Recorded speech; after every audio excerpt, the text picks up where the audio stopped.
Bonsoir, chers téléspectateurs, et bienvenue sur UVCI TV. Aujourd'hui, nous recevons sur ce plateau M. Yed Animel Jean Nora. Il est instituteur. À Nguessan Kwasiko, où il est en fonction depuis 2017, il s'est taillé la réputation d'un bâtisseur et se présente comme un espoir pour une éducation juste et de qualité. Il ne se contente pas d'enseigner, il change le destin. Bonjour, M. Yed, et merci d'avoir accepté notre invitation. Bien, bonsoir. Je suis honoré d'être ici ce soir. Et déjà, est-ce que vous pouvez vous présenter à nos téléspectateurs qui est, déjà j'ai dit votre nom, qui est M. Animel? Ok, donc mon nom, état civil, comme vous l'avez dit, c'est Yed Animel Jean Nora, instituteur, directeur d'école primaire, PP Nguessan Kwasiko, dans l'IEP de Goudou, la draine de Divo. Voilà. Donc, je suis en poste là-bas depuis maintenant 8 ans. Et comme vous l'avez dit en interview, j'ai profité de mon poste d'instituteur là pour apporter en fait une plus-value à mon métier en aidant les populations à s'en sortir en fait. Est-ce que vous pouvez relater un peu l'histoire de cette école? Ok, l'histoire de cette école, bon, l'école était en période et historiquement, lorsque moi j'ai hérité l'école était en période et on a eu à poser des actions de développement on a eu à poser des actions pour que l'école puisse être mise en œuvre, quoi. C'est un peu ça. D'accord. Dans les détails, est-ce que déjà, faites-nous l'état des lieux. Quand vous arrivez à Nguessan Kwasiko en 2017, comment était l'école? L'école était en appartement. On avait environ 300 élèves pour pour aucun maître d'État et puis uniquement des appartements. Donc, en plus de ça, donc c'était un peu ça l'état de l'école en fait. 300 élèves pour 0 enseignant, pour aucune salle de classe en Dieu. 9 ans après, on a une école moderne. Oui. Quels sont les moyens que vous avez pu déployer pour que cette localité-là puisse avoir une école digne de ce nom? Ok, les moyens qu'on a pu déployer sont à plusieurs niveaux, mais ce que je peux... déjà, c'était au niveau des ressources humaines. Avant de chercher même à monter un projet, la première des choses, c'est les gens avec qui on va faire ce travail-là. Donc là, j'avais dit d'emblée que l'école avait 0 enseignant. Donc, on s'est appliqué pour qu'on fasse venir des maîtres d'État. Okay? Ensuite de ça, on a structuré des projets en tripartite avec des partenaires pour qu'on puisse avoir des bâtiments, en fait. Donc voilà, c'est un peu ça pour résumer ce qu'on a eu à faire là-bas. Et aujourd'hui, est-ce qu'on peut avoir une idée de l'école? C'est une école de combien de classes? On est passé de 0 à 12 en moins de 24 mois. Et on est passé de 0 logement à 5 logements en pratiquement aussi 2 ans. Voilà. Qu'est-ce que cette nouvelle école a apporté? Déjà dans le vécu des populations, mais aussi dans l'apprentissage des élèves. Est-ce que vous avez senti un changement? Oui, un vrai changement parce que déjà, l'école même se situe à l'entrée du village. Donc, avant, lorsqu'on rentrait, on voyait des paillotes. Mais maintenant, lorsqu'on rentre, on voit des salles de classe flambant neuves, vraiment très jolies. Donc, déjà, ça change déjà le paysage. Maintenant, dans l'esprit des populations, ça leur permet de pouvoir rêver et puis de croire que leurs rêves sont possibles. Ils peuvent aussi se battre pour s'en sortir. Au niveau des élèves, ça motive les enfants à venir à l'école. Ça motivait énormément les enfants à venir à l'école. Les effectifs ont doublé. Et puis là, actuellement, même au niveau de la qualité des enseignements, ça a également changé. Et nous-mêmes, depuis là, à titre, depuis maintenant 1 an, l'école même a initié des journées d'excellence pour soutenir cet élan-là en récompensant les meilleurs élèves, en fait. Voilà, c'est un peu ça. Votre cas est rare et il mérite d'être souligné. Mais déjà, quand vous êtes affecté à Nguessan Kwasiko, d'où vient ce déclic? Parce que généralement, les enseignants, quand ils vont juste pour enseigner, ils font ce qu'ils ont à faire et c'est tout. Pourquoi vous avez décidé de changer carrément le cadre de cette école? Bon, pourquoi est-ce que j'ai décidé pour répondre honnêtement à ça, en fait, ce n'était pas une action qui était pour méditer. Voilà. Historiquement, lorsqu'on est instituteur, on passe par le CAFOP. Donc, lorsque moi j'étais au CAFOP, moi je rêvais d'enseigner à Abidjan, à Cocody, puisque moi j'ai fait mon enfance en ville, je ne maîtrise pas le village. Donc, même en étant à l'école, j'ai commencé à appeler mes contacts qui pouvaient m'aider à rester à Abidjan, mais ça n'a pas marché. Ensuite, ils m'ont affecté à à Divo. Mhm. À Divo, j'ai lutté pour rester en ville. Ça n'a pas non plus marché. Ils m'ont affecté dans un village. Et là-bas, en tant que stagiaire, j'ai découvert une école en appartement pour la première fois. Et ça m'a scandalisé, en fait. Donc, en fin d'année, on a le choix entre quitter le village ou bien continuer à y rester. Et là, je me suis dit, bon, sinon là, j'ai fait un amer constat. Les écoles qui sont en brousse, là, elles souffrent énormément. Bon, au village. Au village, elles souffrent énormément parce que déjà, il n'y a pas de salle de classe en Dieu. Mhm. Donc déjà, c'est un handicap. Ils n'ont pas d'enseignants au complet. Un deuxième handicap. Ils n'ont pas de courant. Un troisième, l'accès au village, donc la route est mauvaise. Il n'y a pas d'eau courante. Et ce sont des conditions qui ne stimulent pas ou bien qui n'encouragent pas les gens à y rester. Mhm. Ok. Donc si nous tous, on vient faire 1 an, ou bien 3 mois, et puis après on s'en va, ou si nous tous, on rêve de rester au goudron, qui va enseigner ces enfants-là? Donc j'avais avant la posture de l'enseignant des villes. Mais après avoir vécu là-bas pendant 1 an avec eux, j'ai décidé, sur la base, vraiment sur la base de mes compétences, que c'est quoi je peux maintenant apporter à ces gens-là, en fait. Parce qu'au lieu de partir, ils sont encore en difficulté. C'est quoi on peut faire pour eux? Donc là, sur le coup, bon là, j'étais stagiaire. Et stagiaire, je n'avais aucun pouvoir de décision. Voilà. Donc, je vais voir mon inspectrice, Madame Thio Peignon Biba Epousio. Elle a actuellement un poste à Zaguier. Et je lui ai dit ceci, Madame, on était en septembre 2018. Madame, moi, je veux l'école la plus éloignée de l'IEP de Goudou, où il n'y a pas d'école, où il n'y a pas de classe, où il n'y a vraiment pas de courant, où il n'y a pas de route, où il n'y a rien. On va dire un griffe le noir, quoi. Et moi, je veux lui apporter ce que moi je peux pour l'aider à s'en sortir, en fait. Donc, c'est comme ça qu'elle m'a débauché de mon poste, mon premier poste, m'a affecté dans un second poste où je peux maintenant mener une action. Donc, c'est de là qu'est venu le déclic, pour répondre à la question. Donc, c'est comme ça que ça a commencé. C'est sur la base d'une exposition bien vécue.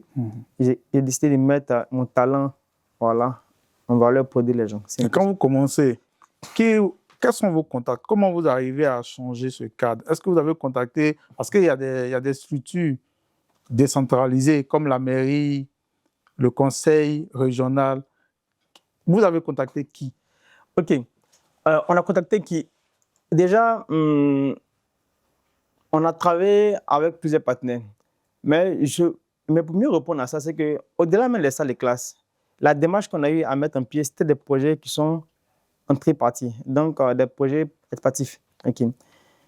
Donc, on s'appuie d'abord sur les populations.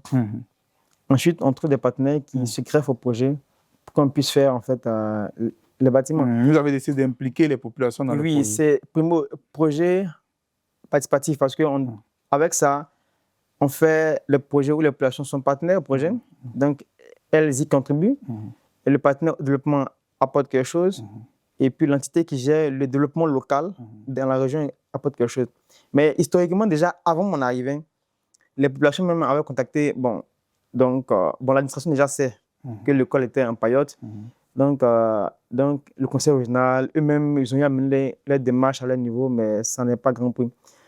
Donc, nous, on a travaillé déjà avec la fondation Atefomaïs de l'État Tiama. On a travaillé avec le groupe Bank of Africa, les Marocains, là. On a travaillé également avec la fondation Mustafa Ahmed Khalil. Puis bon, sur d'autres projets également, on a eu associé également d'autres partenaires. Mais ce que je voulais dire, en fait, pour moi, en fait, ici, ce n'est pas le fait de citer des partenaires, des réseaux, des gens avec qui on a travaillé, c'est les mécanismes, les démarches qu'on a mises en place pour créer l'environnement qui puisse aboutir à ça. Sinon, au-delà des noms, il y a un travail qui était fait en amont. Je vous le disais en amont que lorsqu'on héritait l'école, on avait une école en appartement avec 0 enseignant. OK, on ne peut pas démarrer un projet de salle de classe avec des enseignants bénévoles. Donc, on a dû convaincre l'administration pour qu'on nous affecte des maîtres qui vont rester dans des écoles. Vous en avez combien aujourd'hui? Ils sont au complet, bon, ils sont au nombre de 6, je crois, mais 6. Donc, affecter des maîtres au complet qui vont accepter d'enseigner sur des périodes et qui vont même puis accepter de dormir dans une maison à 6, une maison de 3 pièces. Donc, c'est ce genre d'action-là qu'on a dû mettre en place. En plus de ça, c'est des projets où les villageois doivent apporter quelque chose, donc des projets participatifs. Donc, on a dû les convaincre.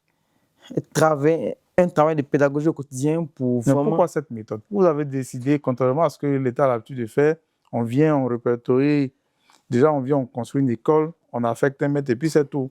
Pourquoi vous avez décidé, vous, d'impliquer les populations locales dans ce projet? Assurer la durabilité et la pérennité des projets, c'est extrêmement important. Ça ne servait à rien, excusez-moi, de construire des salles de classe ou bien des bâtiments flambant neufs et après qui ne seront pas entretenus.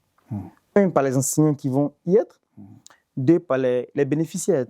C'est extrêmement important d'impliquer les bénéficiaires, les enseignants, les populations dans le projet pour qu'après le départ de l'État ou bien du partenaire, les bâtiments puissent en prendre soin. Ça leur donne un sentiment de propriété. Et mieux, avec cette méthode-là, on arrive même aussi à financer des projets à moins de coûts. Les salles de classe ont un certain coût en termes de millions.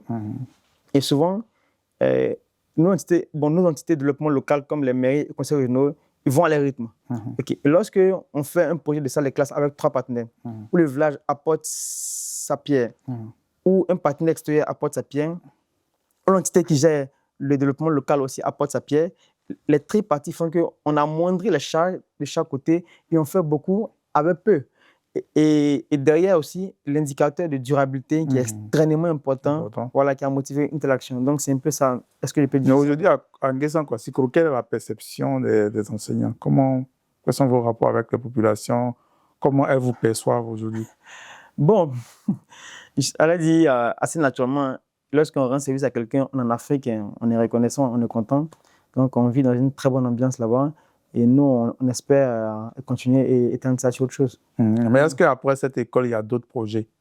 Il y a d'autres projets parce que déjà, on a beaucoup le segment des salles de classe. On a démarré les logements depuis bientôt 1 an, puisqu'il faut stabiliser l'école pour mettre des classes et des logements. Et les logements sont en cours de définition. Il faut pouvoir ensuite intégrer l'eau courante à l'école, parce qu'il y a un vrai problème d'hygiène qui va se poser. Il faut que les enfants aillent aux toilettes avec de l'eau. Les enseignants ont besoin d'une pompe sur place, parce qu'ils ont des maisons maintenant, donc une pompe pour alimenter l'école. Et puis, on tient vraiment à un projet qui est d'ouvrir des classes alpha pour les adultes, donc peut-être équiper l'école au soleil. Donc, on verra en fonction des besoins, on va les hiérarchiser. On va les hiérarchiser en fonction des besoins, en fonction de la priorité, répondre à chaque besoin, mais dans l'intérêt d'améliorer vraiment l'école et puis bon, ce qu'il faut après. Voilà. Est-ce que vous avez des activités socio-culturelles là-bas? Oui, bien sûr, bien sûr, bien sûr.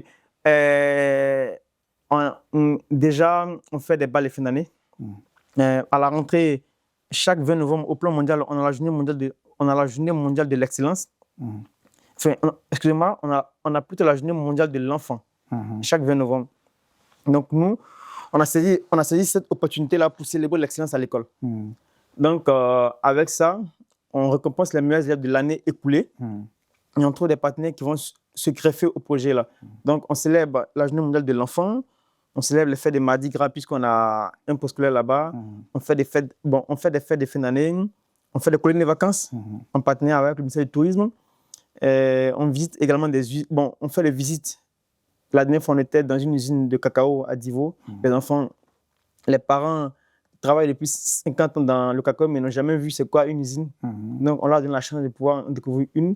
Et tout ça, au-delà de tout ça, on fait tout ça avec l'intention de rendre les enfants meilleurs. Ce n'est pas, excusez-moi, du m'as-tu vu, mais l'intention qui est derrière, excusez-moi, l'intention avec laquelle on travaille, c'est d'aider les enfants à être excellents. C'est vraiment ça la motivation. Mais est-ce que vous sentez ça dans les résultats de fin d'année? Bien sûr, bien sûr, bien sûr. On a des enfants qui s'en sortent mieux et on va encore s'appliquer. Et on a même pour ambition, sans aucune prétention, que nos élèves-là puissent un jour rentrer à l'NPT, après le CM2, un jour rentrer à Sainte-Marie, après le CM2, un jour rentrer au lycée Alassane Ouattara, après le CM2, pour que ce ne soit pas seulement les enfants de la ville là, qui puissent avoir accès à ces écoles-là, mais un enfant qui quitte en brousse, qui n'a même pas le droit de rêver, puisse avoir la chance d'avoir accès à ce niveau d'éducation, hein, et puis à ce niveau d'instruction, et rêver aussi grand, quoi. Donc, c'est un peu ça qui nous motive, en fait, à faire tout ça. Monsieur Yed, vous avez une double casquette. Oui. Vous êtes instituteur, mais vous êtes également étudiant à l'Université Victor de Côte d'Ivoire. Oui. Déjà, comment vous avez connu l'Université Victor de Côte d'Ivoire? OK. Comment est-ce que je l'ai connu? Déjà, moi, j'aimerais bien repasser les choses dans le contexte. Avant de rentrer au CAFOP, en tant qu'instituteur, on rêvait de partir à l'école. Voilà. Et souvent, lorsqu'on vient au petit instituteur, c'est parce qu'on a bien d'argent pour le quotidien, tout ça. Donc, lorsqu'on a pu avoir le concours de CAFOP, on a commencé à travailler. Je rêvais de reprendre mes cours. Donc, je cherchais un moyen de reprendre. Au cours de la période de stage, avant qu'on puisse commencer à être payé, je ne pouvais rien entreprendre en termes de cours parce qu'on n'avait pas encore les cash. Et quand on a commencé à être payé, ma priorité numéro 1, c'était de reprendre l'école. Donc, j'ai cherché, c'était en 2021. Je suis allé voir l'université de Cocody, mais il n'y avait pas de cours en ligne, c'était des FIP, le cours où je me déplacer. Moi, je n'ai pas de réseau, donc je cherchais un moyen de pouvoir. Une école qui pourrait m'accueillir. Donc, en marchant, c'est en marchant même à Abidjan, là, en cherchant une école qui pourrait m'accueillir, j'ai fouillé. Et puis, je ne sais pas, c'est sur une affiche, bien sur un réseau, je ne sais pas où, j'ai vu, c'était Université virtuelle de Côte d'Ivoire, un truc comme ça. Waouh! Et puis, le lendemain matin, je suis venu ici, et c'était même à la rentrée. Et puis là, j'ai découvert qu'on pouvait faire le cours en ligne. J'ai trouvé un profil qui m'a plu, puis bon, je me suis inscrit. Et Dieu merci, ça m'arrive parce que on se déplace moins. Et je suis à l'intérieur du pays, quitter Abidjan, revenir, on se déplace moins et on s'applique, quoi. En tout cas, franchement, c'est une grande chance. Comment vous trouvez le modèle pédagogique de l'UVC? Excellent, excellent parce que ça donne la chance aux gens qui sont éloignés des faits de cours. Voilà. Et au même titre que ceux qui sont à Abidjan. Donc, c'est très bon. C'est très bon. Et je suis là maintenant depuis maintenant 5 ans, on est en master et on souhaite que ça continue, quoi. Vous avez choisi de faire la communication digitale. Pourquoi? Pourquoi la communication digitale? Bon, lorsqu'on check bien ce que j'ai eu à faire en Guessing Kwasiko, on n'est pas loin du management et puis du marketing. Okay, donc, à la base, lorsque je m'inscrivais ici, c'était e-commerce et marketing digital. Donc, le prochain marketing, il est en moi. Management également, il est en moi. Donc, j'ai choisi un truc qui colle avec ce que j'ai, avec ce qui me passionne. Maintenant, chemin faisant, je trouve qu'on s'en sort mieux. Et là, actuellement, on arrive à mieux adapter ça, la formation qu'on fait, à ce qu'on a eu à faire à l'école Nguessan Kwasiko, parce qu'on a eu maintenant, on veut maintenant le professionnaliser à travers le master qu'on va soutenir bientôt. Voilà. D'accord, mais est-ce que vous, aujourd'hui, vous pouvez recommander l'Université virtuelle de Côte d'Ivoire À tout le monde. À tout le monde? À tout le monde, à tout le monde. Allez-y même, je cherche à prendre mon bâton de pèlerin pour que les enseignants dans les villages là, puissent s'intéresser à tout ça en fait. Voilà, s'intéresser à reprendre des cours, à venir à l'université virtuelle parce que c'est une vraie chance. C'est une école publique. La scolarité est à moins de coûts. Accessible. Voilà, accessible en fait. Donc c'est bon. D'accord. Voilà. Donc les enseignants sur place là, franchement, ils doivent le faire. Voilà. Mais est-ce que vous avez déjà entamé un programme avec vos collaborateurs au niveau de l'école Nguessan Kwasiko pour qu'ils deviennent des étudiants de l'UVC? Bon, déjà, il y a plein qui savent que moi je prends des cours en ligne. Ils me voient me lever tôt pour aller faire le cours, bien parce que moi, il n'y a pas de réseau chez moi. Donc souvent, je me déplace à 12 km pour juste faire un cours. Lorsqu'on a des rencontres sur Zoom, je vais à 50 km. Donc c'est très pénible. Donc ils voient mon vécu. Voilà, ils savent ça. Maintenant, c'est chacun maintenant qui décide, quoi. Mais il y a plein, ce n'est pas dans mon école précisément, mais il y a plein dans la zone qui sont intéressés à reprendre des cours, qui ont vraiment envie d'apprendre et puis d'aller de l'avant, quoi. D'accord, là vous avez, on est presque au terme de cet échange. Vous avez évoqué beaucoup de problèmes, mais beaucoup de projets également. Si vous avez un appel à lancer à de bonne volonté, c'est le cadre, quoi. Quel est le message? Ok, un appel à lancer à de bonnes volontés sans avoir la... Bon, ok. Déjà, nous, on cherche à bien terminer ce qu'on a commencé là-bas, dans l'intérêt des enfants. C'est vraiment ça, la première. Maintenant, secondo, en fait, le message que je vais apporter, en fait, je n'ai pas la prétention d'apporter un conseil aux gens, mais les enseignants sur place, ils doivent vraiment accepter de rêver grand. Voilà. Au-delà même des rêver grand, en fait, les enseignants, lorsqu'on rentre souvent sur... lorsqu'on commence à être enseignant, souvent, on vient avec des backgrounds. Souvent, les gens font des études en sciences économiques, ils ont des BTS ici, ils ont fait ci, ils ont fait ça. Mais dès qu'ils rentrent sur le terrain et que souvent, ils commencent à percevoir leur premier salaire, ils oublient en fait ce qui les drive. Leur motivation. Donc, c'est extrêmement important que l'enseignant sur place puisse réellement s'accrocher à leur réveil, apporter leur plus-value là, ce qu'ils maîtrisent le mieux, leur plus-value de là où ils sont au métier d'enseignant. Et voilà, c'est un peu ça, quoi. Donc là, nous sommes au thème de notre échange. On vous dit grand merci pour tout ce que vous avez pu partagé avec nous. Ok. Et on espère que les téléspectateurs ont beaucoup appris et qu'ils sauront tirer profit de tout ce que vous avez pu dire. Donc là, on est au thème de notre émission. Ok. On vous dit bonne soirée à vous et puis à bientôt. Merci.